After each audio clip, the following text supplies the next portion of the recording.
Kami dari kelompok 3 dengan anggota Rizky Awalia, Herman Yosef Wisnu, dan Siti Lainun Yusrina akan mempresentasikan chapter 7 dan 8 dalam buku Research Methods in Education.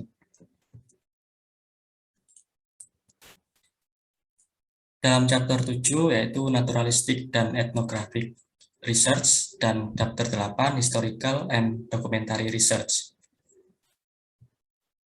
Berikut yang akan dibahas dalam chapter 7, ada elemen, planning, critical ethnography, dan beberapa problems dalam pendekatan etnografik dan naturalistik. Yang pertama, elemen of naturalistic inquiry. Beberapa ciri-ciri paradigma penelitian kualitatif, naturalistik, dan etnografi sebagai berikut. Manusia secara aktif membangun makna situasi mereka sendiri. Makna muncul dari situasi sosial dan ditangani melalui proses interpretatif. Inquiry dipengaruhi oleh pilihan paradigma yang memandu penyelidikan ke dalam masalah. Penyelidikan dipengaruhi oleh pilihan teori substantif yang digunakan untuk memandu pengumpulan dan analisis data dan dalam interpretasi temuan. Peneliti adalah instrumen penelitian. Peneliti menghasilkan daripada menguji hipotesis. Penelitian harus dilakukan di alam, tidak dibuat-buat. Pengaturan dunia nyata dengan intrusi sesedikit mungkin oleh peneliti. Lecomte dan Preisler menyarankan bahwa penelitian etnografi adalah proses yang melibatkan metode penyelidikan, hasil dan catatan yang dihasilkan dari penyelidikan. Maksud dari penelitian ini adalah untuk membuat rekonstruksi sejelas mungkin dari budaya atau kelompok yang dipelajari. Ada beberapa tujuan penelitian kualitatif, misalnya itu deskripsi dan pelaporan, penciptaan konsep-konsep kunci, generasi teori, dan pengujian. Selanjutnya, Lecomte dan Preisler menunjukkan beberapa elemen kunci dari pendekatan etnografi. Data fenomenologis itu diperoleh. Pandangan dunia para partisipan diselidiki dan diwakili berdasarkan definisi situasi mereka. Proses penelitian adalah hermeneutik atau mengungkap makna. Konstruksi para partisipan digunakan untuk menyusun investigasi. Data empiris dikumpulkan dalam pengaturan naturalistiknya. Teknik observasi digunakan secara ekstensif untuk memperoleh data tentang setting kehidupan nyata. Penelitian bersifat holistik, yaitu mencari deskripsi dan interpretasi dari suatu fenomena total. Ada perpindahan dari deskripsi dan data ke inferensi, penjelasan, sugesti sebab akibat, dan pembangkitan teori. Metode itu adalah multimodal dan etnografer itu omnivora metodologis. Selanjutnya, Loveland menyarankan bahwa metode naturalistik itu dimaksudkan untuk menjawab 3 pertanyaan utama sebagai berikut. Yang pertama, apa saja ciri-ciri fenomena sosial? Apa penyebab dari fenomena sosial tersebut? Dan apa akibat dari fenomena sosial tersebut? Lecomte dan Preisler menyarankan bahwa pendekatan etnografi lebih memperhatikan deskripsi daripada prediksi, induksi daripada deduksi, generasi daripada verifikasi teori, konstruksi daripada enumerasi, dan subjektivitas daripada objektif. Dengan saling membentuk dan berinteraksi antara peneliti dan peserta, di sini peneliti seolah-olah menjadi instrumen manusia di dalam penelitian. Keuntungan dari instrumen manusia ini adalah kemampuan untuk beradaptasi, responsif, pengetahuan, kemampuan untuk menangani hal-hal sensitif, kemampuan untuk melihat gambaran keseluruhan, kemampuan untuk mengklarifikasi dan meringkas, untuk mengeksplorasi serta menganalisis. Jenis utama penyelidikan naturalistik berdasarkan Arsenault dan Anderson serta Flick, yaitu studi kasus, studi banding, studi retrospektif, snapshot, studi longitudinal, etnografi, grounded theory, biografi, serta fenomenologi. Metode utama pengumpulan data dalam penyelidikan naturalistik berdasarkan Hammersley dan Atkinson, yaitu observasi partisipan, wawancara dan percakapan, dokumen dan catatan lapangan, serta catatan dan memo. Yang selanjutnya, planning naturalistic research atau merencanakan penelitian naturalistik. Masalah di dalam penelitian naturalistik itu tidak eksklusif. Mereka atau masalah itu juga berlaku untuk bentuk penelitian lain. Misalnya mengidentifikasi masalah dan tujuan, menentukan fokus penelitian, memilih desain dan instrumen, menangani validitas dan reliabilitas, ethical issue atau masalah etik, pendekatan analisis data, serta interpretasi. Walcott itu menyarankan bahwa peneliti naturalistik itu harus memperhatikan tahapan melihat, bertanya dan meninjau, pengalaman, bertanya, dan memeriksa. Lincoln dan Guba menetapkan 10 elemen dalam desain penelitian untuk studi naturalistik. Yang pertama, menentukan fokus penyelidikan. Kedua, menentukan kecocokan paradigma untuk fokus. Ketiga, menentukan kesesuaian paradigma inquiry dengan teori substantif yang dipilih untuk memandu inquiry. Keempat, menentukan dari mana dan dari siapa data akan dikumpulkan. Yang kelima, menentukan tahapan penyelidikan yang berurutan. Yang keenam, menentukan instrumentasi. Yang ketujuh, merencanakan pengumpulan data dan mode perekaman. Yang kedelapan, merencanakan prosedur analisis data. Kesembilan, perencanaan logistik. Dan yang kesepuluh, perencanaan untuk dapat dipercaya. Metode naturalistik dan kualitatif perlu merumuskan pertanyaan penelitian yang harus jelas, tidak ambigu, tetapi terbuka untuk berubah seiring berkembangnya penelitian. Keseimbangan itu harus dicapai antara memiliki pertanyaan penelitian yang luas atau tidak mengarahkan penelitian ke arah tertentu, dan begitu sempit sehingga menghalangi jalan penyelidikan baru. Flick mengemukakan 3 jenis pertanyaan penelitian dalam penelitian kualitatif. Yang pertama, itu menggambarkan keadaan, penyebabnya, dan bagaimana keadaan ini dipertahankan. Yang kedua, dengan menggambarkan proses perubahan dan konsekuensi dari keadaan tersebut. Yang ketiga, dengan seberapa cocok pertanyaan itu untuk mendukung atau tidak mendukung hipotesis dan asumsi, atau untuk menghasilkan hipotesis dan asumsi baru. Miles dan Haberman mengidentifikasi 2 jenis penelitian desain penelitian kualitatif, yaitu longgar dan ketat. Desain penelitian yang longgar itu memiliki konsep dan bidang studi yang didefinisikan secara luas dan terbuka untuk perubahan metodologi. Sedangkan desain penelitian yang ketat membatasi pertanyaan penelitian dan prosedur yang telah ditentukan secara sempit dengan fleksibilitas terbatas. Yang selanjutnya, should one have a hypothesis in qualitative research, atau haruskah seseorang mempunyai hipotesis dalam penelitian kualitatif? Jika dalam pendekatan positivis itu biasanya menguji hipotesis yang telah dirumuskan, sedangkan dalam pendekatan naturalistik dan kualitatif yang membedakannya dengan penelitian positivis adalah keengganan dari pendekatan naturalistik dan kualitatif untuk memasuki paradigma hipotesis deduktif, karena ada pengakuan bahwa dalam penelitian ini, peneliti itu mempengaruhi penelitian, dan karena penelitian jauh lebih terbuka dan muncul dalam pendekatan kualitatif. Glaser dan Strauss juga menyarankan bahwa peneliti itu harus dengan sengaja membebaskan diri dari semua pengetahuan sebelumnya, bahkan menyarankan bahwa tidak mungkin untuk membaca terlebih dahulu, karena tidak jelas bacaan apa yang akan menjadi relevan dengan penelitian itu. Atau dengan kata lain, data dalam penelitian itu yang akan berbicara sendiri. Selanjutnya, fitur dan tahapan dalam studi kualitatif.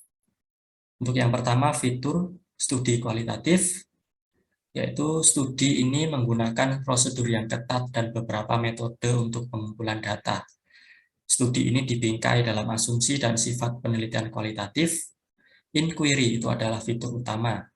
proyek dimulai dengan satu fokus pada isu atau masalah daripada hipotesis atau anggapan hubungan kausal variabel.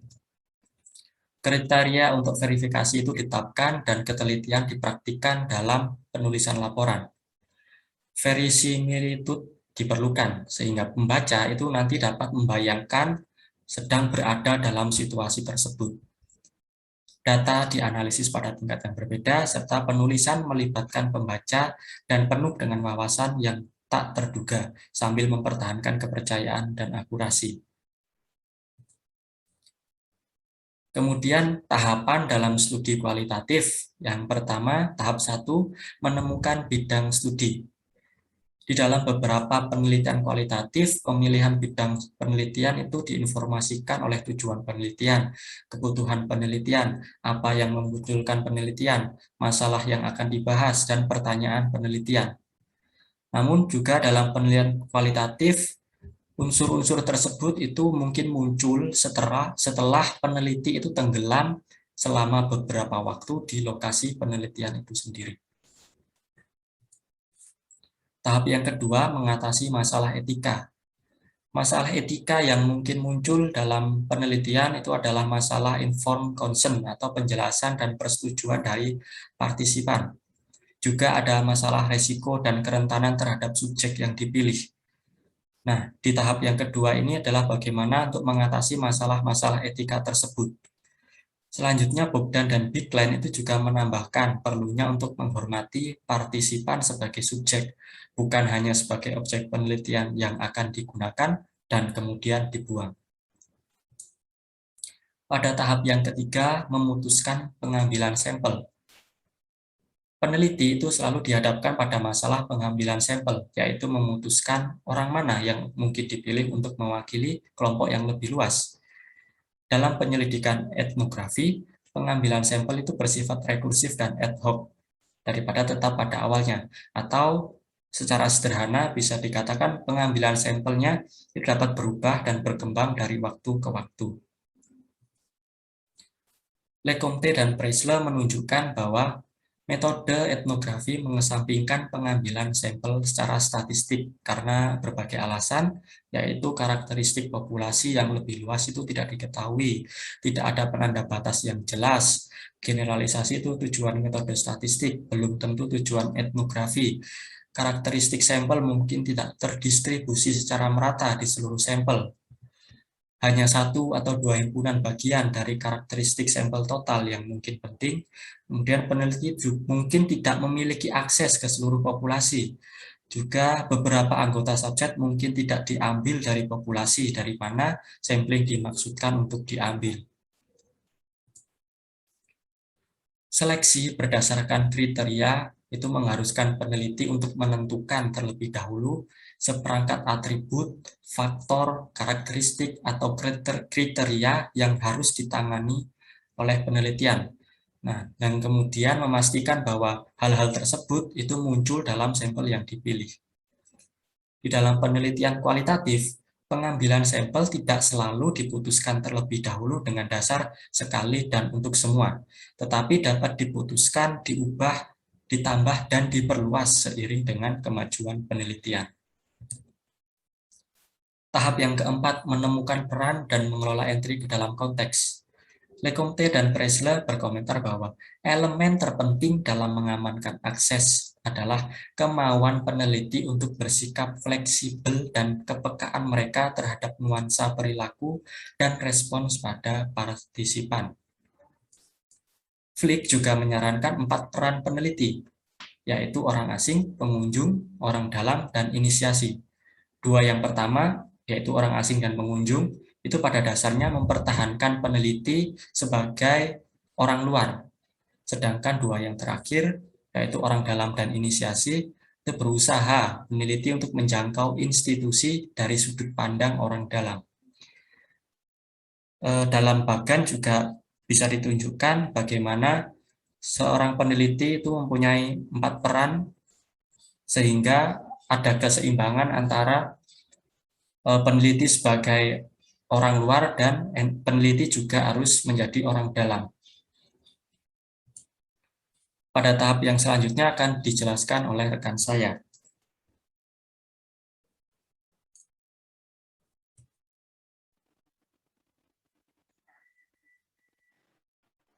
Baik, untuk tahap selanjutnya yaitu tahap 5, menemukan informasi.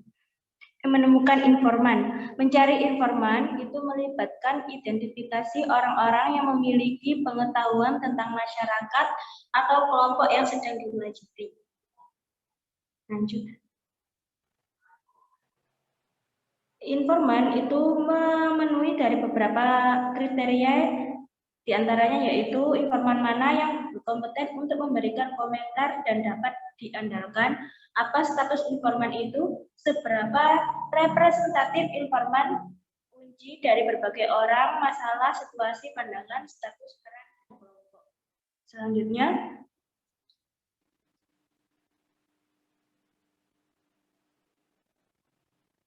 yaitu seberapa berpengetahuan informan sebenarnya, apakah mereka memiliki pemahaman yang mendalam dan ahli tentang situasi, seberapa sentral organisasi atau situasi yang sedang dialami informan, dan bagaimana cara bertemu dan memilih informan, dan selanjutnya yaitu hubungan antara informan dengan orang lain dalam kelompok atau situasi yang lanjut. Menurut Morse, informan yang baik adalah orang yang memiliki pengetahuan, informasi, dan pengalaman yang diperlukan tentang masalah yang sedang diteliti, mampu merefleksikan pengetahuan dan pengalaman itu, memiliki waktu untuk terlibat dalam proyek dan bersedia terlibat dalam proyek penelitian, dan memang dapat memberikan akses ke informan lain.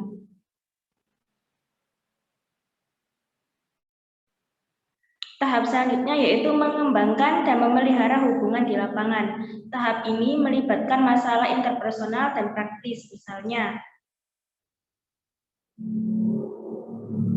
membangun kepercayaan peserta pada peneliti, mengembangkan hubungan kepercayaan dan kepekaan, menangani orang dan masalah yang tidak disetujui oleh peneliti atau dianggap tidak menyenangkan, dan membangun perhatian juga empati. Selanjutnya,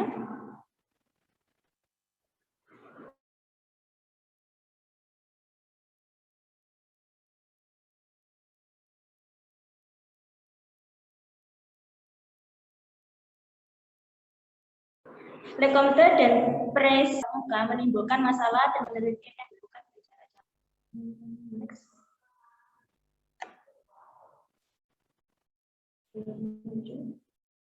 Bagaimana berkomunikasi secara bermakna dengan peserta, bagaimana mereka dan peneliti mungkin terpengaruh oleh emosi yang ditimbulkan satu sama lain, dan bagaimana cara menanganinya. Selanjutnya, perbedaan dan persamaan antara peneliti dan partisipan, misalnya karakteristik pribadi, kekuasaan sumber daya, dan bagaimana hal ini dapat mempengaruhi hubungan antara pihak-pihak dan jalannya investigasi. Karena kalau misalkan memiliki kesamaan karakteristik tadi, itu akan lebih mudah dalam proses wawancara atau menggali informasi dalam penelitian. Selanjutnya yaitu tanggung jawab peneliti kepada partisipan, meskipun masa tinggal di komunitas itu singkat, seperti menjaga kerahasiaan data pribadi dari informan atau subjek.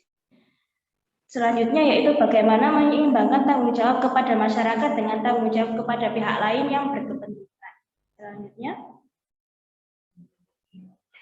sangat penting menjaga kepercayaan dan hubungan baik dalam tahap ini. Ini menunjukkan minat menjamin kerahasiaan bila perlu dan menghindari hal-hal yang bersifat judgement atau menghakimi. Next. Tahap ketujuh yaitu pengumpulan data in situ. Penelitian kualitatif mampu menggunakan berbagai teknik untuk mengumpulkan informasi. Tidak ada resep atau rumus tunggal untuk instrumen pengumpulan data yang akan digunakan. Ada beberapa jenis instrumen data yang digunakan dalam penelitian kualitatif. Salah satunya yaitu catatan lapangan, observasi, partisipan, catatan jurnal, wawancara, buku harian, sejarah hidup, artefak, dokumen, rekaman video, dan rekaman audio. Selanjutnya, dalam wawancara, peneliti akan mengeksplorasi lebih lanjut beberapa hal yang timbul dari pengamatan. Dalam penelitian naturalistik, validitas dalam wawancara itu meliputi kejujuran, kedalaman respon, kekayaan respon, dan komitmen orang yang diwawancarai. Next. Silverman juga menambahkan bahwa wawancara dalam penelitian kualitatif itu berguna untuk mengumpulkan fakta, mengakses keyakinan tentang fakta, mengidentifikasi perasaan dan tindakan apa yang bisa dilakukan tentang situasi, mengeksplorasi perilaku sekarang dan atau sebelumnya, dan memunculkan alasan serta penjelasannya. Next. Dalam tahap perencanaan pelaksanaan wawancara ada beberapa hal yang perlu diperhatikan, yaitu jumlah responden, durasi, waktu, frekuensi, setting lokasi atau jumlah orang dalam satu situasi wawancara, misalnya wawancara individu atau kelompok, dan gaya responden. Dalam tahap implementasi pelaksanaan wawancara ada beberapa hal yang perlu diperhatikan, yaitu menanggapi orang yang diwawancarai, mendorong, menyelidiki, mendukung, berempati, mengklarifikasi, memberi contoh, meringkas, menghindari celaan, dan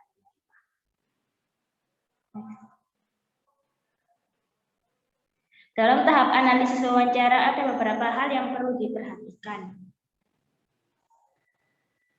Kemudahan dan kejelasan komunikasi makna, tingkat minat peserta, kejelasan pertanyaan dan jawaban, ketepatan dan komunikasi dari pewawancara, bagaimana pewawancara menangani tanggapan yang dipertanyakan, misalnya pemalsuan, ketidakbenaran, atau lainnya.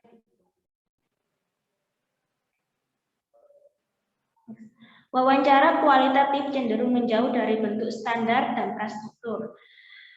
Wawancara kualitatif itu lebih cenderung fleksibel, terbuka, atau segi terstruktur. Hal ini memungkinkan responden memproyeksikan cara mereka sendiri dalam mendefinisikan permasalahan dalam penelitian. Ini juga memungkinkan fleksibilitas daripada ketetapan urutan diskusi, memungkinkan peserta untuk mengangkat dan mengejar isu-isu yang mungkin tidak termasuk dalam jadwal yang telah ditentukan sebelumnya atau dalam pedoman wawancara. Tahap 7 yaitu pengumpulan data in situ. Itu selain wawancara, Lincoln dan membahas pengumpulan data dari sumber manusia, termasuk dokumen dan arsip, misalnya arsip kantor, arsip pribadi. Kelebihan arsip ini itu selalu tersedia, seringkali dengan biaya rendah. Namun di sisi lain, kelemahan dari dokumen arsip ini itu tidak representatif, selektif, kurang objektif, validitasnya tidak diketahui, dan mungkin saja mengandung atau ada manipulasi di dalamnya. Selain dari dokumen atau arsip, juga ada residu informasi yang tidak mengganggu. Ini termasuk artefak, jejak fisik, berbagai data lainnya, catatan lapangan ya maksudnya ini. Keunggulan dari validitas keunggulannya itu memiliki validitas wajah atau fisik sederhana dan langsung diperoleh dengan cara non-intervensi, sehingga mengurangi masalah reaktivitas dengan responden, dan kelemahannya mungkin juga sangat inferensial, sulit untuk ditafsirkan, dan mungkin mengandung unsur-unsur yang relevansinya dipertanyakan. Next. Tahap ke-8 yaitu analisis data. Pada tahap ini dapat digambarkan dalam 7 langkah sebagai berikut, yaitu langkah pertama, ditetapkan unit analisis data yang menunjukkan bagaimana unit-unit ini mirip dan berbeda satu sama lain. Selanjutnya dibuat analisis domain. Langkah ketiga itu membangun hubungan dan keterkaitan antar domain. Terus langkah keempat membuat kesimpulan spekulatif. Langkah kelima itu meringkas. Langkah keenam mencari kasus negatif dan tidak sesuai. Langkah ketujuh itu generasi teori.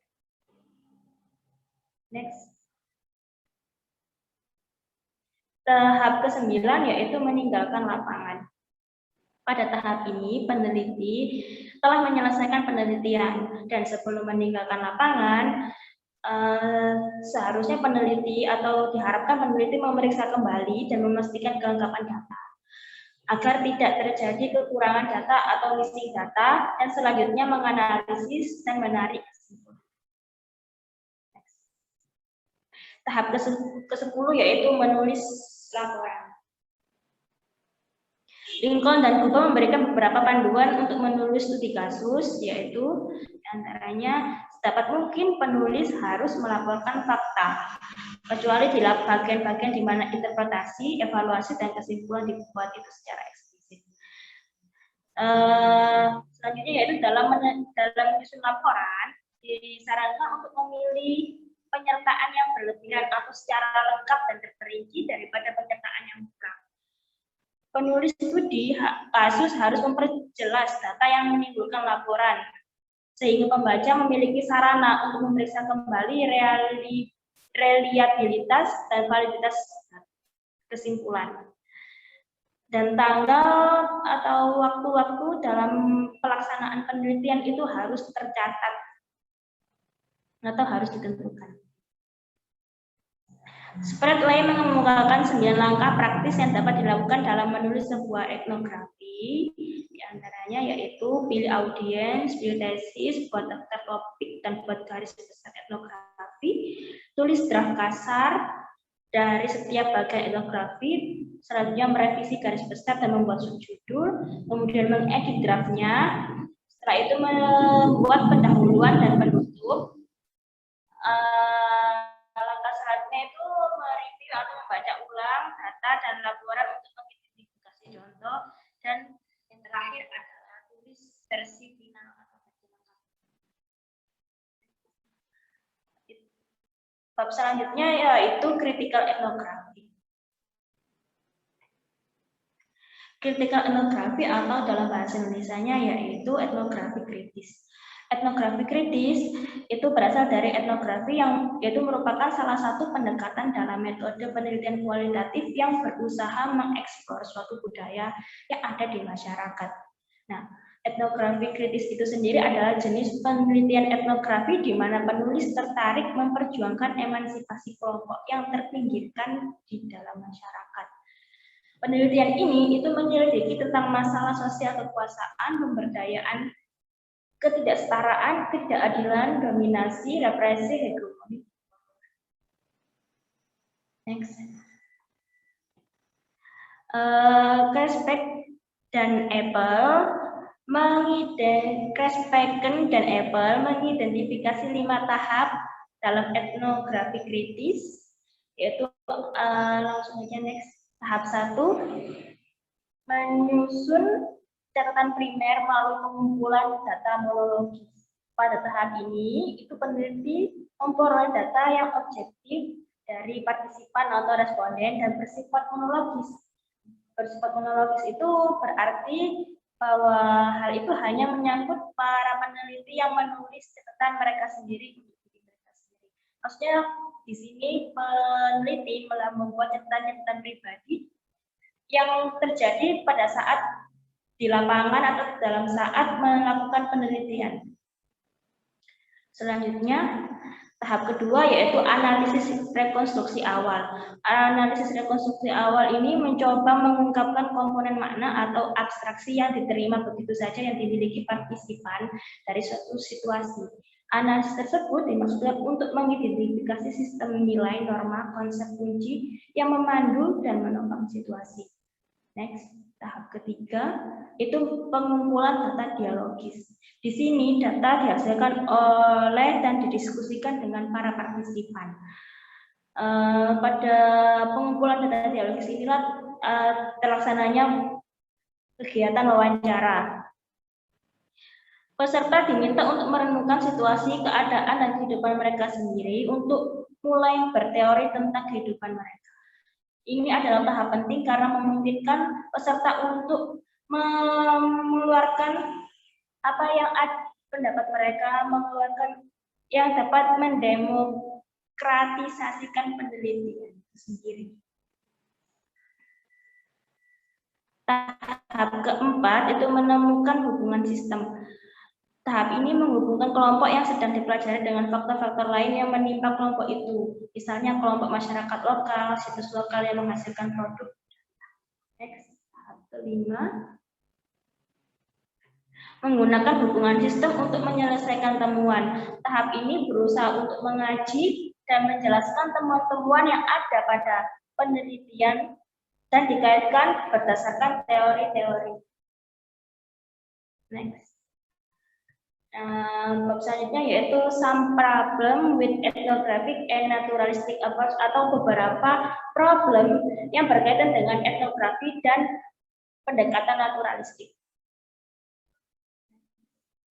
Ada beberapa kesulitan atau problem yang muncul dalam penerapan pendekatan etnografi dan naturalistik yang mungkin mempengaruhi reliabilitas dan validitas penelitian. Di antaranya itu ada definition of the situation atau definisi situasi, reaktivitas, halo effect, kemudian implicit konservasi atau konservatisme implisit, difficult of focusing on the familiar atau kesulitan memusatkan perhatian pada hal yang familiar, kemudian the open-ended and diversity of the situation study atau keterbukaan keragaman situasi yang sedang dipelajari, dan the neglect of wider social context and constraint atau mengabaikan konteks dan kendala sosial yang lebih luas. Selanjutnya yaitu chapter 8.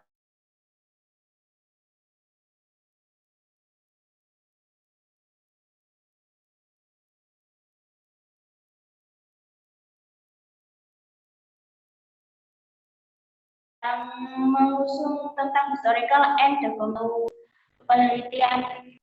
Di sini ada beberapa bab, dan yang pertama ini tentang introduction atau pengenalan tentang penelitian sejarah. Penelitian sejarah didefinisikan sebagai lokasi yang sistematis dan objektif, evaluasi dan sintesis bukti untuk membangun fakta dan menarik kesimpulan tentang peristiwa masa lalu. Dalam mencari data dari pengalaman pribadi dan pengamatan orang lain, dari dokumen dan catatan, peneliti sering harus bersaing dengan informasi yang tidak memadai. Sehingga dalam penelitian sejarah ini, rekonstruksi mereka cenderung sketsa daripada. Next. Nilai-nilai penelitian sejarah telah dikategorikan oleh Hill dan Kerber, yaitu memungkinkan solusi untuk masalah kontemporer yang dicari di masa lalu, kemudian menyoroti tren saat ini dan masa depan, menekankan kepentingan relatif dan efek dari berbagai interaksi yang dapat ditemukan dalam semua budaya. Hal ini memungkinkan untuk reevaluasi data dalam kaitannya dengan hipotesis yang dipilih, teori dan generasi yang saat ini dipegang tentang masa lalu. Next. Contoh penelitian sejarah dalam bidang pendidikan di Indonesia itu salah satu diantaranya yaitu tentang perkembangan pendidikan nasional Indonesia merdeka dari zaman awal kemerdekaan, demokrasi liberal dan terpimpin. Kemudian ada penelitian tentang perkembangan pendidikan nasional Indonesia merdeka dari zaman perkembangan baru. Kemudian ada penelitian tentang sistem persekolahan zaman kolonial Belanda. Untuk subbab selanjutnya akan disampaikan oleh teman saya. Terima kasih. Yang kedua yakni choice of subject atau pemilihan mata pelajaran. Ada beberapa perbedaan penting antara metode penelitian sejarah dan metode penelitian lainnya yang digunakan dalam pendidikan. Perbedaan utama telah disorot oleh Board pada tahun 1963 yang menyarankan bahwa dalam penelitian sejarah penting bagi siswa untuk mendefinisikan masalah dengan hati-hati dan menilai kesesuaiannya sebelum bergerak ke dalam proyek dengan sungguh-sungguh karena banyak masalah mungkin tidak cocok untuknya. Metode penelitian sejarah sementara di sisi lain masalah lain mungkin memiliki sedikit atau tidak ada peluang untuk menghasilkan hasil yang signifikan baik karena kelangkaan data yang relevan atau karena masalahnya sepele.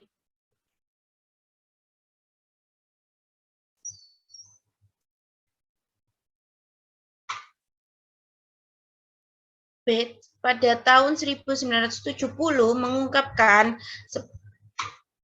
bahwa sejarawan yang berpengalaman menyadari bahwa penelitian harus menjadi analisis yang mendalam terhadap masalah yang terbatas daripada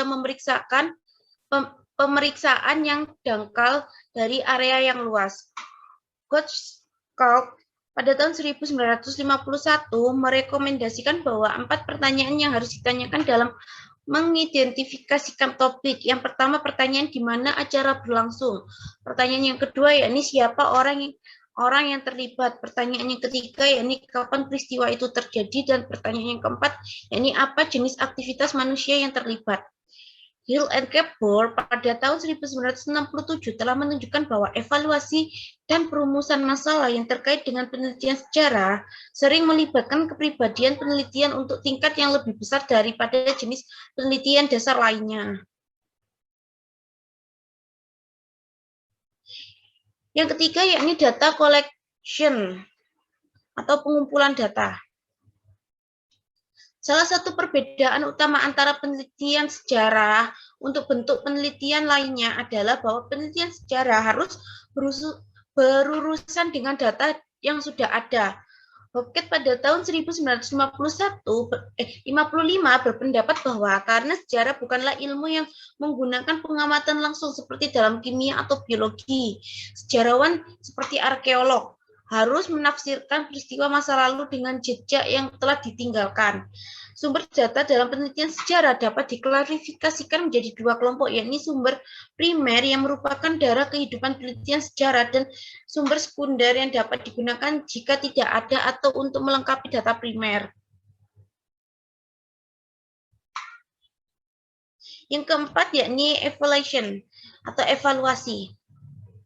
Karena para pekerja di bidang penelitian sejarah mengumpulkan banyak data dan informasi mereka dari catatan dan dokumen, ini harus dievaluasi secara hati-hati untuk membuktikan nilai mereka untuk tujuan studi tertentu. Kritik sejarah biasanya dilakukan dalam 2 tahap. Yang pertama, otentisitas sumber dinilai, dan kedua, akurasi atau nilai data evaluasi. Kedua proses tersebut masing-masing dikenal sebagai kritik eksternal dan kritik internal. Dan karena masing-masing menghadirkan masalah evaluasi, maka layak untuk diperiksa lebih lanjut. Kritik eksternal berkaitan dengan menetapkan keaslian atau menetapkan keaslian data. Sedangkan kritik internal itu setelah ditetapkan keaslian dokumen, tugas peneliti selanjutnya adalah mengevaluasi kekurangan dan nilai data yang terkandung di dalamnya. Meskipun mereka mungkin asli, mereka mungkin tidak selalu mengungkapkan gambaran yang paling setia, maksudnya paling asli. Yang kelima yakni writing the research report atau penulisan laporan penelitian. Setelah data telah dikumpulkan dan menjadi sasaran kritik eksternal untuk keaslian dan kritik internal untuk akurasi, peneliti selanjutnya dihadapkan dengan tugas untuk menyatukan laporan peristiwa yang dianut oleh masalah penelitian.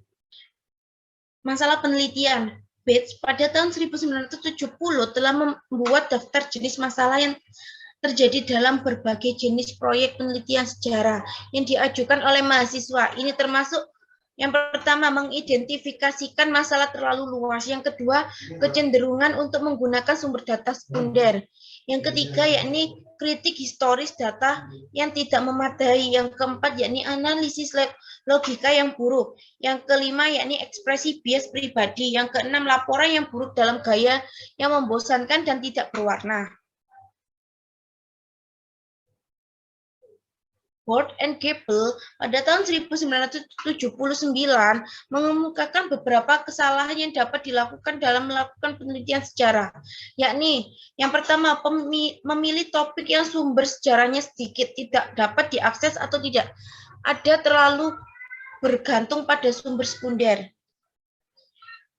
Gagal untuk menundukkan sumber-sumber sejarah untuk memeriksa validitas atau kritik internal atau eksternal. Kurangnya refleksivitas dan selektivitas dan bias peneliti dalam menggunakan sumber, mengimpor konsep dari disiplin lain, membuat kesimpulan yang tidak sah tentang kausalitas dan monokausalitas, generalisasi di luar batas data yang dapat diterima, daftar fakta tanpa tema yang sesuai.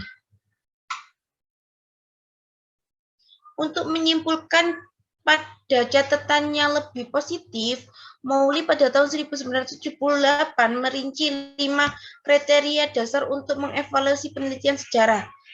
Yang pertama yakni masalah. Yang kedua yakni data, yang ketiga yakni analisis, yang keempat yakni interpretasi, dan yang kelima yakni presentasi.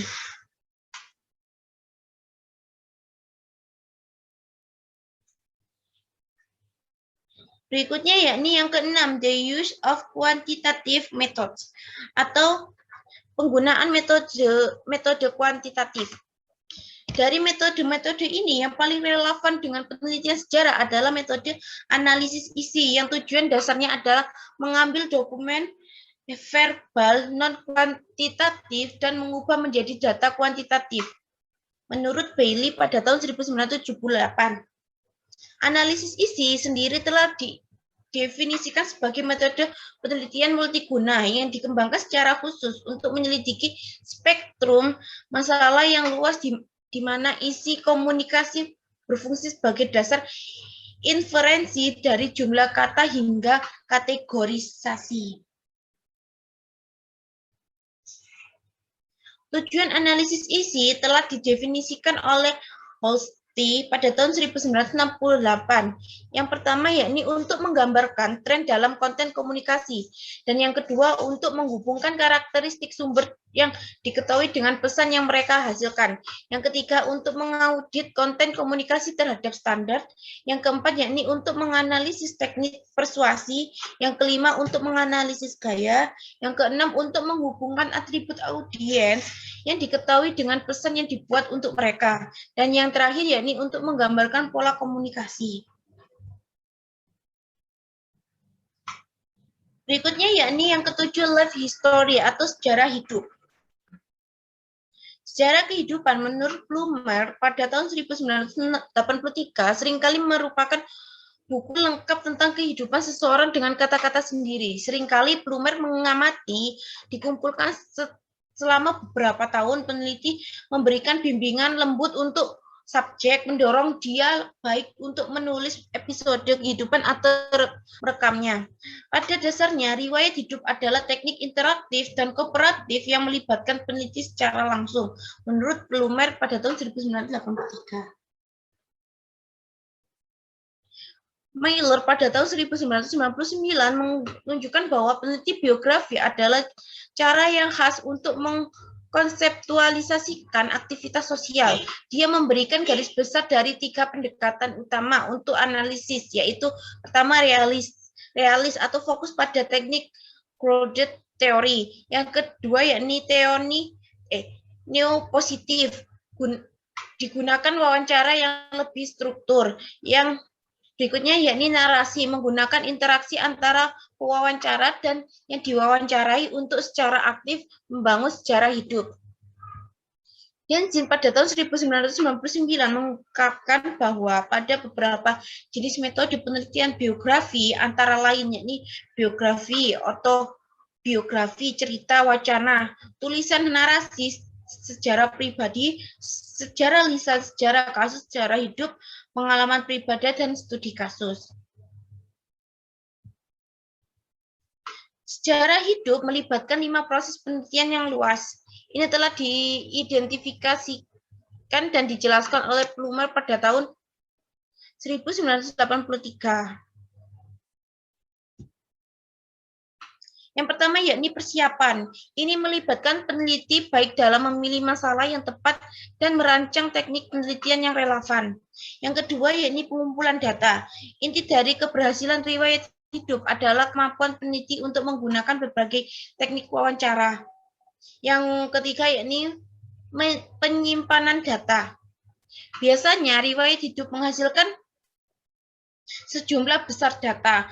Penelitian bermaksud untuk membuat keputusan awal tentang penggunaan tape recording, bagaimana, apa, dan kapan, transkripsi, dan pengeditan mereka, dan pengembangan perangkat pengkodean dan persiapan jika mereka ingin menghindari sepenuhnya dibanjiri oleh materi yang dibuat. Yang keempat yakni analisis data, yakni kendala dalam peneliti suatu kendala dalam peneliti sejarah kehidupan bergantung identifikasi sumber bias dan penerapan teknik untuk menguranginya. Yang kelima yakni presentasi data. Ini memberikan 3 titik arah bagi tujuan peneliti untuk menulis sejarah kehidupan. Yang pertama yakni memiliki pandangan yang jelas tentang untuk siapa dan apa yang ingin dicapai. Terus yang kedua, setelah menetapkan tujuan, riwayat hidup diputuskan beberapa jauh. Peneliti harus mengganggu data yang menggunakan data yang peneliti kumpulkan. Dan yang ketiga yakni sejauh menyangkut mekanisme penulisan riwayat hidup, berlatih menulis secara teratur. Selanjutnya yakni documentary research atau penelitian dokumen.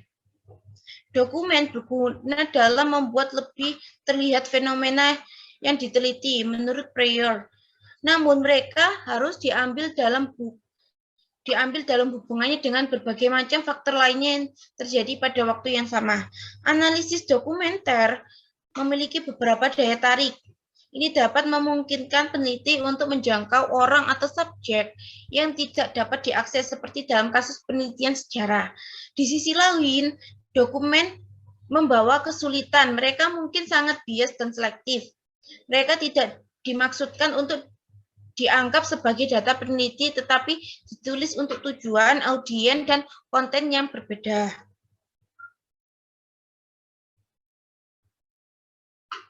Dalam mendekati penelitian dokumenter, serangkai pertanyaan yang komprehensif mungkin berat harus dijawab. Seperti konten dokumen yang isi pertanyaannya adalah apa dokumennya, dari mana dokumen itu berasal, dan kapan dokumen itu ditulis, dokumen apa itu, dan lain-lain. Sedangkan penulisan dokumen, kalau untuk pertanyaan penulisan dokumen, itu pertanyaan seperti siapa yang menulis dokumen itu, apa yang dapat disimpulkan tentang penulis, dan apa kepentingan penulis, dan lain-lain. Sedangkan pertanyaan untuk peneliti dan dokumen itu bisa diajukan sebagai bagaimana seharusnya dokumen dibaca, siapa yang memiliki atau pemilik dokumen, misalnya peneliti atau orang lain. Apakah peneliti secara pribadi mengenal penulis dokumen, yaitu apa hubungan antara peneliti dan dokumen, dan lain-lain.